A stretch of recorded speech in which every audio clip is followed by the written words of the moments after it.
नमस्कार, मैं एस्ट्रोलॉजी नंदिनी आपका इस वीडियो में अभिवादन करती हूँ। आज हम बात करने जा रहे हैं साल की सबसे बड़ी एकादशी, जिसका नाम है निर्जला एकादशी, जो कि 10 जून 2022 को प्रारंभ होने वाली है। सुबह 7:25 से प्रारंभ होकर ये 11 जून 2022 5:45 तक रहेगी और पारायण का समय रहेगा 5:49 से 8:24। तो इस बीच में हम पारायण कर सकते हैं। वैसे तो दान करने का हमेशा ही बहुत महत्व होता है, लेकिन निर्जला एकादशी पे किए गए दान का कई गुना महत्व होता है। अब क्या हमें किस तरह निर्जला एकादशी पे व्रत करना चाहिए और क्या इसका महत्व है, तो पहले जान लेते हैं क्या महत्व है।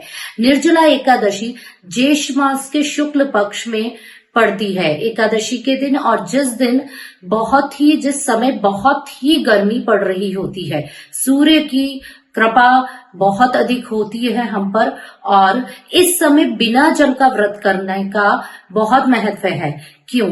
क्योंकि ये हमारा अपना संयम, हमारा अपने आप पर संयम रखते हुए ईश्वर की आराधना, दान, पुण्य और धर्म की परीक्षा है।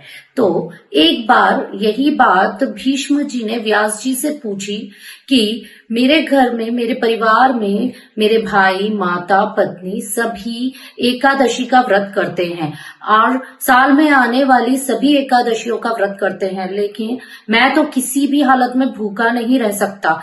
फिर मैं क्या करूं और कौन सा ऐसा व्रत करूं जिससे कि मुझे भी मोक्ष प्राप्त हो और भगवान श्री हरि की, विष्णु की कृपा प्राप्त हो।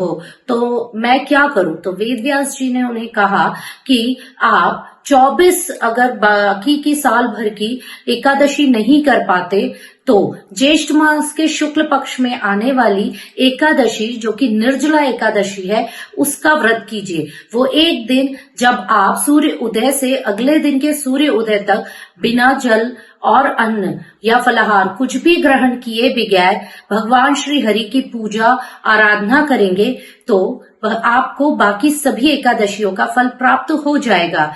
और व्यास जी ने ये भी कहा कि ये श्री कृष्ण की सबसे प्रिय एकादशी है। तो भीम ने ऐसा ही करा और यही अपने भाई, माता और पत्नी को भी बताया कि इस एकादशी को श्री कृष्ण भी बहुत प्रिय मानते हैं, और तभी से ये परंपरा चल गई कि निर्जला एकादशी के व्रत से भगवान बहुत प्रसन्न होते हैं। और इस दिन हम जो दान करते हैं उसका भी कई गुना हमें पुण्य प्राप्त होता है। जो हम पितरों के लिए तर्पण करते हैं उससे भी हमारे पितृ तृप्त होते हैं, उन्हें मोक्ष की प्राप्ति होती है। जो जन इस दिन जल का दान करते हैं उन्हें कई गुना फल प्राप्त होता है। तो कैसे करना है ये व्रत? सुबह से स्नान ध्यान करके आप संकल्प कर लें कि आज आप व्रती रहेंगे, और उस दिन आप ना जल ग्रहण करें ना अन्न। नियम यही है कि इस दिन ना जल और ना अन्न, ना फलहार, ना फल, कुछ भी ग्रहण नहीं किया जाता सूर्य उदय से अगले दिन के सूर्य उदय तक। तो इसका आप संकल्प लें।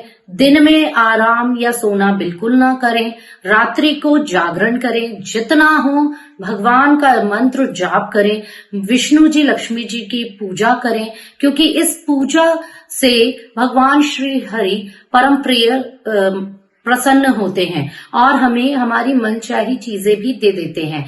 तो हमें अपने पापों को नष्ट करने के लिए एकादशी अवश्य ही करनी चाहिए। अगर आप ये एकादशी नहीं भी करते हैं तो इस दिन भूल कर भी आप चावल ना खाएं, प्याज, लहसुन, मांस, मच्छी ये सब ना ग्रहण करें। इसी के साथ आप लोग इस दिन अपने बाल, नाखून ये भी ना काटें। जितना हो सके पुण्य कर्म करें, धार्मिक कर्म करें। अब मैं कुछ आपको ऐसे उपाय बताती हूँ जो आप इस दिन करेंगे तो माँ लक्ष्मी आप पे प्रसन्न होंगी। माँ तुलसी के समक्ष हमको इस दिन संध्या के समय घी का दीपक जलाना चाहिए, क्योंकि तुलसी जी के साथ सत्यनारायण जी का वास है। तो माँ लक्ष्मी कभी भी रूठ कर आपके घर से नहीं जाएंगी और सदा आप पर कृपा करेंगी। इस दिन आप गीता का पाठ कर सकते हैं, भगवत का पाठ शुरू करवा सकते हैं या कर सकते हैं, या आप विष्णु सहस्त्र नाम का पाठ कर सकते हैं। पूरे ही दिन आप ओम नमो भगवते वासुदेवाय नमः इस मंत्र का जाप कर सकते हैं। रात्रि में भगवान का उत्सव मना सकते हैं, जागरण, कीर्तन, भजन ये सभी कर सकते हैं। इसी के साथ क्योंकि गर्मी हमें यह एहसास कराती है, इस दिन व्रत कर कर हमें यह एहसास होता है कि पानी की, जल की क्या कीमत है, तो इसलिए हमें जानवरों के लिए, लोगों के लिए प्याऊ का पानी की व्यवस्था करनी चाहिए। हमें मंदिर में या ब्राह्मण को जल युक्त फल देने चाहिए। विशेषकर इस दिन अगर ब्राह्मण को जूते दिए जाते हैं तो हम पर भगवान की कृपा बनी रहती है, शनिदेव की भी कृपा बनी रहती है। अगर आप पीपल के पेड़ के नीचे इस दिन दीपक लगाते हैं शाम को जाकर, तो उससे भी आपको कई गुना फल प्राप्त होता है और आपके अनिष्ट कारक ग्रह आप पर कृपा करते हैं। नदी के किनारे, मंदिर में अगर आप दीपक लगाते हैं या पूजा करते हैं तो उसका भी बहुत फल मिलता है। क्योंकि हम भूखे भी रहते हैं इस गर्मी के दिन में, तो अन्न का भी बहुत महत्व होता है। तो आप गरीबों को अन्न दान करें, भरपेट भोजन कराएं और इससे भी आपको माँ लक्ष्मी की और भगवान विष्णु की कृपा प्राप्त होगी। निर्जला एकादशी के दिन हमें गुड़ और चने का दान भी करना चाहिए मंदिर में। और सत्तू में, जिसे सातू भी कहते हैं, उसमें शक्कर मिलाकर भी अगर हम दान करते हैं तो रिश्तों में मधुरता बनी रहती है। इस दिन हम गन्ने के रस का भी दान कर सकते हैं, लोगों को गन्ने का रस भी पिला सकते हैं और शिव जी का गन्ने के रस से अभिषेक भी कर सकते हैं। इससे लक्ष्मी जी प्रसन्न होती हैं और मनोकामना पूर्ण होती है।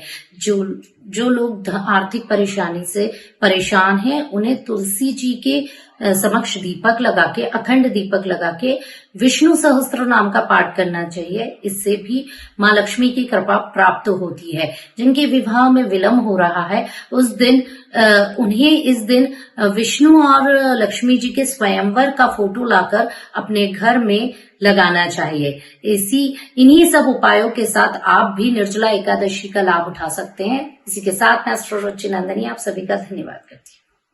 भारत के बेहतरीन एस्ट्रोलॉजर से बात करने के लिए अभी डाउनलोड करें एस्ट्रोजन एप्लीकेशन।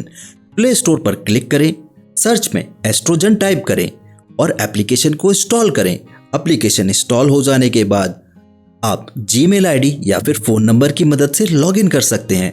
लॉगिन हो जाने के बाद यहाँ पर एस्ट्रोलॉजर की लिस्ट आप चेक कर सकते हैं और जिस भी एस्ट्रोलॉजर से आप बात करना चाहते हैं उसके आइकॉन पर क्लिक करें। उसके बाद एस्ट्रोलॉजर का प्रोफाइल ओपन हो जाएगा और यहाँ पर आपको 2 बटन दिखेंगे, कॉल या चैट। अपनी सुविधा अनुसार बटन का सिलेक्शन करें। फिर उसके बाद आपको अपना वैलेट रिचार्ज करना होगा। रिचार्ज पर क्लिक करें और हमेशा फर्स्ट रिचार्ज ऑफर का प्रयोग करें। वैलेट रिचार्ज होने के बाद आप एस्ट्रोलॉजर से कनेक्ट हो जाएंगे। तो बिल्कुल भी देर ना करें, अपनी समस्याओं के समाधान के लिए भारत के बेहतरीन एस्ट्रोलॉजर से बात या चैट करने के लिए डाउनलोड करें जन जन के लिए एस्ट्रोजन।